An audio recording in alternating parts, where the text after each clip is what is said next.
আসসালামু আলাইকুম আপুরা ভাইয়ারা কেরম আছেন? তো চুলা ধরাইলাম মাছ ভাজার জন্য।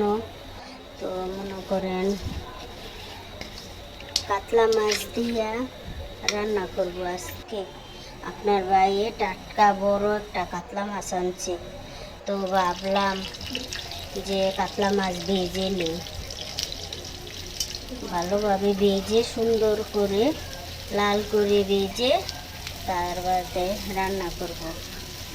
তো ভাবলাম আপনাদের সাথে একটু শেয়ার করি। তো সবুজ আপনাদের সাথে শেয়ার করি, ভাবলাম যে কাতলা মাছ রান্না করব, আপনাদের একটু দেখাই, তারপরে দেখাই আর আমরা কীভাবে শহর রান্না বান্না করি মনে করেন সেটাও দেখাবো। তো তেল দিয়ে দিছি, পেঁয়াজ দিয়ে দিছি, একটু পানি দিয়ে দিছি। পানিটা দিলে কি দাগ ওঠে না। মরিচ হলুদ দিয়ে দিলাম, ধনের গুঁড়া দিয়ে দিলাম। তো নেড়ে দিব। তার বাদে এই যে কপি দিয়ে আলু দিয়া এই যে কাতলা মাছ রান্না করবো ডাইকে দিলাম।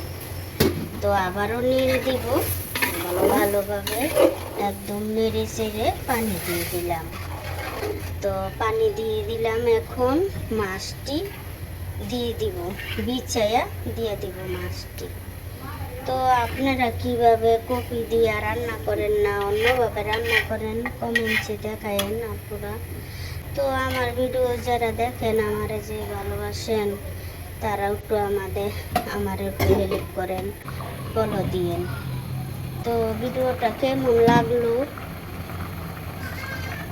লাইক কমেন্ট শেয়ার করেন। তো মনে করেন এই আজকে এই পর্যন্তই, আবার অন্য কোনো ভিডিওতে দেখা হবে।